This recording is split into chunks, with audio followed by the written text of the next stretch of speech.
Hello, everyone, and welcome to the Homestand TV. I'm your host, Celine Tremarky, alongside my co-host, Justin Pooney. The Toronto Maple Leafs, they came up big last night thanks to William Nylander with the OT winner against the Florida Panthers. William Nylander played really good. He put 3 points up on the night. Matt Murray, not so much. Not good. 4 goals Not good on at 8 shots. Inconsistent. That's exactly what we keep talking about. Exactly. What did we talk about on Monday? We said the goaltending of the Toronto Maple Leafs needs to solidify itself because come playoff time, if you have poor goaltending, you are not going to do anything in the playoffs once again. And against a team in Florida that you could potentially see in the playoffs, right? At some point in time, right? Matt Murray played a horrible. He did. He played really William bad. Nylander and the offense bailed him out. And I think that, to me, was the biggest takeaway from the game. Yes, William Nylander had a very good game. And once again, he's proving why he is kind of like that undervalued guy. He's the whipping boy. Everybody blames him when things go wrong. But when things go well, they don't really give him the credit he deserves. And I think last night, William Nylander, that overtime goal he scored, took the puck from one end of the ice to the other. The other, yeah. And kids, when you're playing hockey, right, look at what William Nylander did. Took it wide, used his body. All these young hockey players when watch the world, you just try to go in between the legs and dangle through a guy. That is not how you score goals in hockey. You use your speed, you take it wide, use body positioning, and you drive it to the net and score how William Nylander. Everyone tries to be McDavid, though, at the World Juniors. That's what everyone's trying to do. And that's hockey 101 with me. That's how you score goals. Well, Willie has style. He's got that style. Yeah, no, it was a very good game. Austin Matthews found the score sheet again. He's getting into a groove again. He's getting into a groove, right? So hopefully no injury. Yeah, nothing, well, good. Sheldon Keefe mentioned on Monday that illness is now passed through the Leafs locker room, or it's passing. People are getting healthier, which is good. It's flu season. Things are, wash your hands. If you're feeling sick, if you don't know how, we will teach you on our next episode how to wash your hands. How to wash your hands. But I'm really worried about the goaltending. I think, again, great William Nylander, good game. They won overtime, but that to me is worrisome. And is this something that potentially Kyle Dubas looks at the trade deadline? Potentially looking at maybe getting another insurance policy in net, right? Because yes, they started off well, but of late, the last month or so, they've been playing really inconsistent. Could there be a goalie out there come the trade deadline that Kyle Dubas takes a look at, just because there's so much pressure on this team? Well, Samsonov came up big last night, so. But he hasn't played the best of late either, right? He hasn't, but there's so much pressure Celine on this team that I feel. There's a lot. It's a Toronto-based team. But there's more pressure on this team, even more from everybody else outside of Toronto too, because they see this team and how talented they are. Yeah. They see the names on this team, and to not have success in the playoffs, the pressure is mounting. Right? And does Kyle Dubas feel that heat? I'm sure he already feels it from Shanahan and ownership anyway, but does he get kind of put in a corner where he wants to go out there and acquire another goalie to really solidify this, right? And I think that's going to be a really big storyline to going forward as we proceed forward to March's trade deadline. Honestly, we're just going to have to wait and figure it out. It's so hard to think about what Kyle Dubas is going to do because, like, as much as we can say, put our input on what we think they should do, he always kind of goes to like the left field. There's always a little bit of unconventional thinking. I also want to mention Mitch Marner. Mitch Marner, he extended his home streak to 19 games now. He's playing really, really, really well at home. He surpassed Darryl Sittler's mark with the franchise. And now it's past Sidney Crosby's because he held the longest streak from 2010 and 11. Yeah. So having a good home stretch. Mitch Marner, he's continuing to set records here with the Toronto Maple Leafs. He's having a great season. It's the reason he's an all-star. Show me in April, though, Mitch. Okay. Anyways, let's talk about a team that should be tanking, but they're not tanking. Your Vancouver Canucks, honey. Your Vancouver Canucks. So Jim Rutherford basically just tore apart the team and said what's wrong with everything.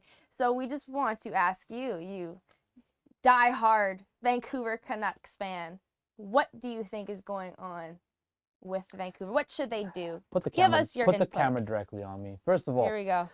The Vancouver Canucks are the biggest joke in the NHL. They're the biggest joke in the NHL. Flat out simple. This team has no heart. They have no passion. They don't understand what the hell it is to be a Vancouver Canuck. They, ladies and gentlemen, are the biggest joke in the NHL. And it kills me to my core to say that.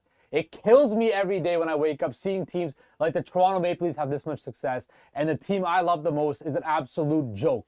The fact that Jim Rutherford has to go on a press conference on a Monday afternoon, the day after, a Canucks icon has tragically passed away. The fact that the Canucks are so tone deaf and have a press conference like that was absolute bush league, right? Then they talk about the media being so negative. Well, why do you think the media is negative? Because what you put on the ice is absolute hot garbage. You talk about Bruce Boudreau as the coach for now.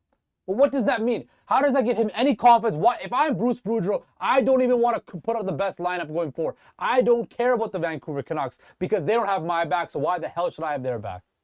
Why? Fair. Bo Horvat, stop. Look, you picked JT Miller to sign JT Miller over Bo Horvat because you lowballed him in the offseason. You disrespected your captain, and then he's like, I'm going to bet on myself. And now he's having his career best year, and now you want to trade him. Because of why? Because of the previous regime's stupid trades, bad contracts. Jim Rutherford said the Canucks need minor surgery. Today, the other day, he's like, we need major surgery. But he wouldn't say rebuild, though. He would not say, let's rebuild. He said, it's more of a retool. The reason the Canucks are in this mess is because their ownership will not allow them to strip it down and rebuild. There's no pipeline of the same goal commonality. Everybody's an individual in this organization. This franchise that I love dearly, that I cry myself to sleep on nights, is a joke. And it pains me. And it sucks. And it hurts. Okay, you got out all your emotions, Justin. That was a lot to unload, eh? Yeah, it was a lot to unload. But hopefully you... And it's not over yet because they're going to lose to Tampa tonight. And then there's going to be more crap. The Canucks are a soap opera. Drama every day. There is not a day in Vancouver where there's no drama surrounding the Canucks. But hold on. They think bringing back the flying skate jersey will mask over all the BS they put us through as fans. That is absolutely wrong. We can see the BS, we can see and smell the BS you put out for us every year. Fix it now. I'm going to end off on that note there. I have nothing more to add to that. Justin kind of said everything.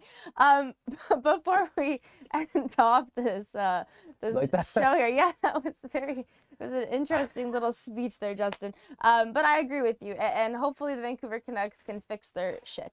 So Francesco Aquilini, fix it. Fix it. Fix it.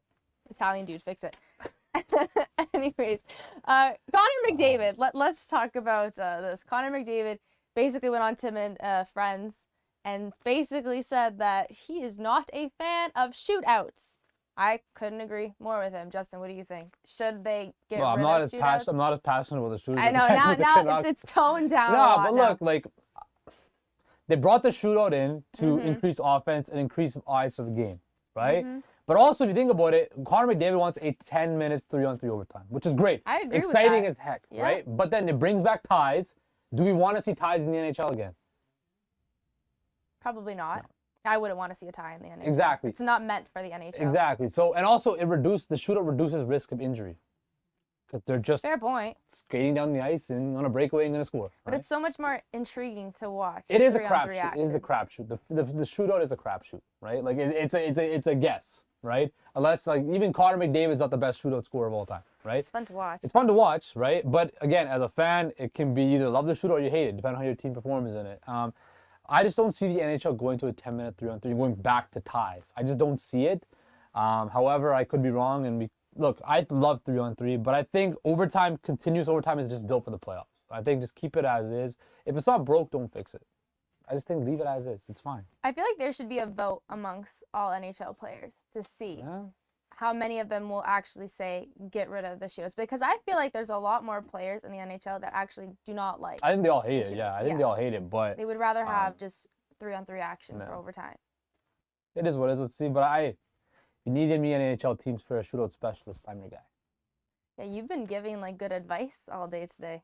Teaching kids how to play hockey. Take it wide, kids. Drive to the net. Don't do the dangles. Take it wide. Use your speed and your body positioning, and you will score goals. NHL tactics with Pooney. We like that. New show segment. New show segment. Well, thank you all for listening to the Homestand TV. I'm your host, Celine Shamarky, alongside my coach, Justin Pooney. We will see you all here next week.